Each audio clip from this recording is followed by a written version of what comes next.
কলকাতা থেকে সম্প্রচারিত আজকের সন্ধ্যার গুরুত্বপূর্ণ বিশেষ বিশেষ খবরগুলি হলো, রাজ্যে আজ থেকে দ্বিতীয় পর্যায়ে দুয়ারে সরকার শিবিরগুলি থেকে বৈধ আবেদনের ভিত্তিতে পরিষেবা দান শুরু হতে চলেছে। অন্যদিকে সদ্য সমাপ্ত 2023 এর 31শে ডিসেম্বর পর্যন্ত যেসব গাড়ির কর বকেয়া রয়েছে, আগামী 29শে ফেব্রুয়ারির মধ্যে তা জমা দিলে রাজ্য সরকার ধার্য জরিমানা মকুবের কথা ঘোষণা করেছে। এদিকে এবার কলকাতাতেও ট্রাক ও লরি চালকদের বিক্ষোভ, একাধিক রাস্তা অবরুদ্ধ। অন্যদিকে ফের পারদ পতন, তেলোত্তমায় দক্ষিণবঙ্গে আবারও ফিরল শীতের আমেজ। এদিকে মমতার বাড়িতে অভিষেকের যাওয়া নিয়ে জল্পনা। এবং সর্বশেষ খবরটি হচ্ছে, অন্ধ ভক্তি দেখাতে গিয়ে বিভাজন, কুণালের মন্তব্যে তোলপাড়। দর্শক বন্ধুরা, এবারে শুনেন বিস্তারিত আলোচনা। রাজ্যে আজ থেকে দ্বিতীয় পর্যায়ে দুয়ারে সরকার শিবিরগুলি থেকে বৈধ আবেদনের ভিত্তিতে পরিষেবা দান শুরু হতে চলেছে। গত রবিবার 31শে ডিসেম্বর দায়িত্ব নেওয়ার পর রাজ্যের নতুন মুখ্য সচিব ভগবতী প্রসাদ গোপালিকা ও স্বরাষ্ট্র সচিব নন্দিনী চক্রবর্তী গতকাল সব জেলাশাসক, পুলিশ সুপার এবং পুলিশ কর্মীদের সঙ্গে ভার্চুয়ালি বৈঠক করেন। সেখানে মুখ্যমন্ত্রীর জন অভিযোগ সেলে যেসব অভিযোগ জমা পড়েছে, রাজ্য সরকার সেগুলি গুরুত্ব দিয়ে বিবেচনা করে দ্রুত সমাধানের জন্য সব জেলা প্রশাসনকে নির্দেশ দিয়েছে। এর পাশাপাশি জেলা শাসকদের নিজের নিজের জেলায় আইন শৃঙ্খলার বিষয়টিতেও আরও জোর দিতে বলা হয়েছে। এছাড়াও যেসব পৌরসভা ও গ্রাম পঞ্চায়েত রাস্তা তৈরির জন্য ওয়ার্ক অর্ডার হয়ে দিয়েছে, সেগুলি দ্রুত তৈরির কাজ শেষ করারও নির্দেশ দেন মুখ্য সচিব।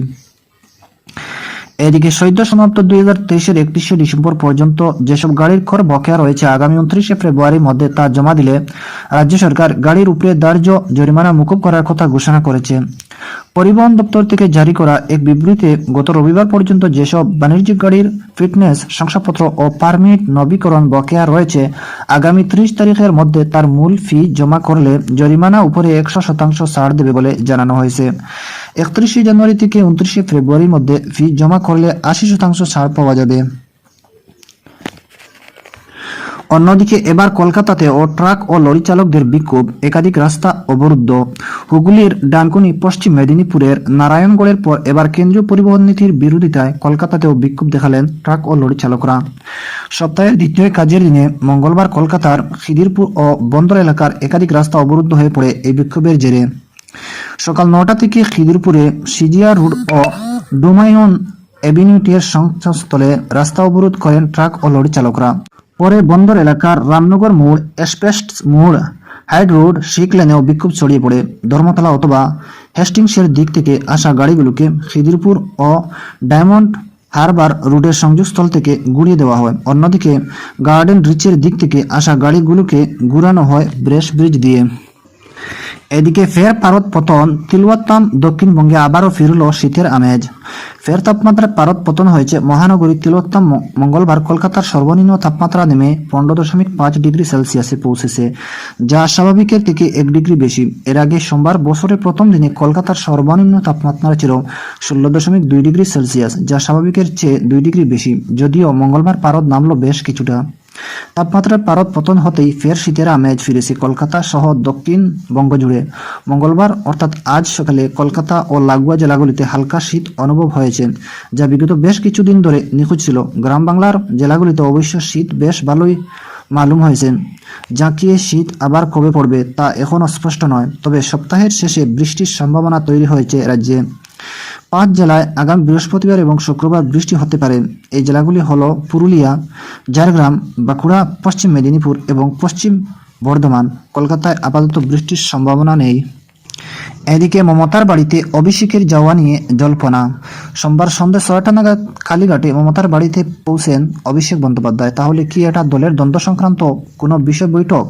এমন প্রশ্ন উঠেছে। সূত্রের খবর, সম্প্রতি অভিষেক বন্দ্যোপাধ্যায় দলের 5 জন নেতার সঙ্গে বৈঠক করেছেন। সূত্রের খবর, 2 দিন আগেই অভিষেক বন্দ্যোপাধ্যায় ঘনিষ্ঠ মহলে জানিয়েছিলেন তিনি আপাতত তার লোকসভা কেন্দ্র ডায়মন্ড হারবারের মধ্যেই নিজেকে সীমাবদ্ধ থাকতে চান। দলের কোনো নীতি নির্ধারণে এখনই থাকতে চান না, এমনটাও জানিয়েছিলেন তিনি। এরপর ক্রমশ প্রকাশ্যে এসেছে তৃণমূলের অন্দরে নবীন প্রবীণ দ্বন্দ্ব। দলের রাজ্য সভাপতি সুব্রত বক্সির বক্তব্যের তীব্র বিরোধিতা করে সরব হয়েছেন কুণাল ঘোষ। কখনো সুদীপ বন্দ্যোপাধ্যায়ের বক্তব্য, কখনো ফিরহাদ হাকিমের বক্তব্য, তারপরে কুণাল ঘোষের পাল্টা মন্তব্য। সম্প্রতি একের পর এক ঘটনা সামনে এসেছে। এমন আবহে সোমবার সন্ধ্যায় মমতা বন্দ্যোপাধ্যায়ের বাড়ি গিয়েছেন অভিষেক বন্দ্যোপাধ্যায়। এদিনই কার্যত বিস্ফোরক মন্তব্য করেছেন তৃণমূল রাজ্য সাধারণ সম্পাদক কুণাল ঘোষ।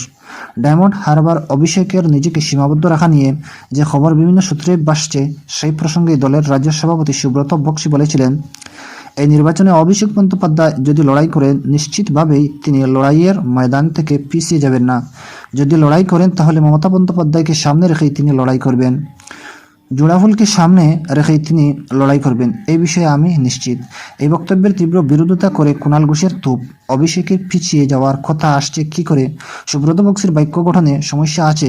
অভিষেকের লড়াই মমতা বন্দ্যোপাধ্যায়ের হাত শক্তিশালী করার জন্য অভিষেকের ক্ষেত্রে নেতিবাচক শব্দ ব্যবহার হচ্ছে কেন?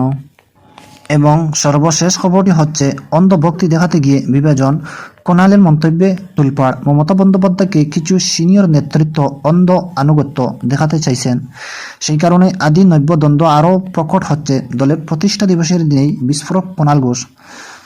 কাল সরাসরি তৃণমূল সাংসদ সুদীপ বন্দ্যোপাধ্যায়ের একটি মন্তব্যের বিরোধিতা করেন তিনি।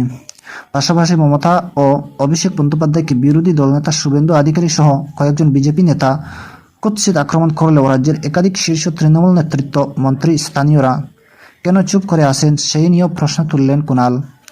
দলের প্রতিষ্ঠান দিবস বিকৃত দিয়ে গিয়ে সুদীপ বন্দ্যোপাধ্যায় জানিয়েছিলেন, পশ্চিমবঙ্গ মমতা বন্দ্যোপাধ্যায়ের নেতৃত্ব তৃণমূলের আন্দোলনের কারণে দেশের কাছে অপ্রাসঙ্গিক হয়ে উঠেছে এই রাজ্য। তিনি বলেন, পশ্চিমবঙ্গকে সবসময় আলোচনা শুরুতে রাখতে হবে, কারণ এই রাজ্যে মমতা বন্দ্যোপাধ্যায় রাজনীতি আছেন বলে। মমতা বন্দ্যোপাধ্যায় যেদিন থাকবেন না, আমার দীর্ঘ রাজনৈতিক জীবনের অভিজ্ঞতা থেকে বলছি, সেদিন দেশে যা রাজনৈতিক গতি প্রকৃতি, পশ্চিমবঙ্গ ছাগলের তৃতীয় সন্তান হয়ে যাবে। সুদীপবাবুর মন্তব্যে তৈরি হয়েছে জল্পনা। তাহলে কি উত্তরসূরি হিসেবে অভিষেক বন্দ্যোপাধ্যায়ের নেতৃত্বে আন্দোলন অত জোরদার হবে না? তৃণমূলের রাজ্য সম্পাদক কুণাল ঘোষ বলেন, মমতা বন্দ্যোপাধ্যায়ের শুভেচ্ছা নিয়ে তো অভিষেক বন্দ্যোপাধ্যায় দিল্লিতে গিয়ে আন্দোলন করলেন, তাতে কি পরিমাণ প্রভাব পড়ল সেটা তো সুদীপদা দেখতে পেয়েছেন। অর্থাৎ কুণালের কথায় অভিষেক বন্দ্যোপাধ্যায়ের নেতৃত্বে তৃণমূলের আন্দোলনের বহন নেহাত কম যায়। সুদীপবাবুকে কটাক্ষ কুণালের জবাব, ছাগলের তৃতীয় সন্তান বলাটা ওর উচিত ছিল না। উনি থাকলে আমি ভাব সম্প্রসারণটা শুনিয়ে দিতাম, কারণ আমি মনে করি যারা এ ধরনের কথা বলেছেন তারা হয়তো অন্ধ আনুগত্য দেখাতে চাইছেন। এই অতি ভক্তি দেখাতে গিয়ে দলের মধ্যে বিভাজনের লাইন তৈরি করে ফেলছেন। এখানেই না নেমে কুণাল বলেন, অভিষেক বন্দ্যোপাধ্যায় যখন দিল্লিতে গিয়ে ধর্ণা আন্দোলন করেছেন তখন সুদীপ বন্দ্যোপাধ্যায় তো ছিলেন। তিনি তো দেখেছেন অভিষেকের আন্দোলনের কি জাজ ছিল, তাহলে কেন এই ধরনের কথা বলেছেন?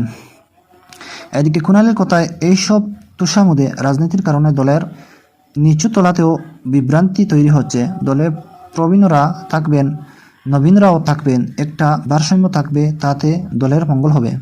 গত কয়েকদিন ধরেই নবীন প্রবীণ দ্বন্দ্বে জের বার গোটা তৃণমূল পরিবার। এই প্রেক্ষিতে কুণাল এদিন বলেন, আসলে যারা অন্ধভক্তি দেখাতে গিয়ে এই বিভাজনের রেখা তৈরি করেছে, আমাদের কথা সিনিয়ররা থাকবেন মাথার উপর, জুনিয়ররা থাকতে মমতা বন্দ্যোপাধ্যায়ের নির্দেশ দল চলবে।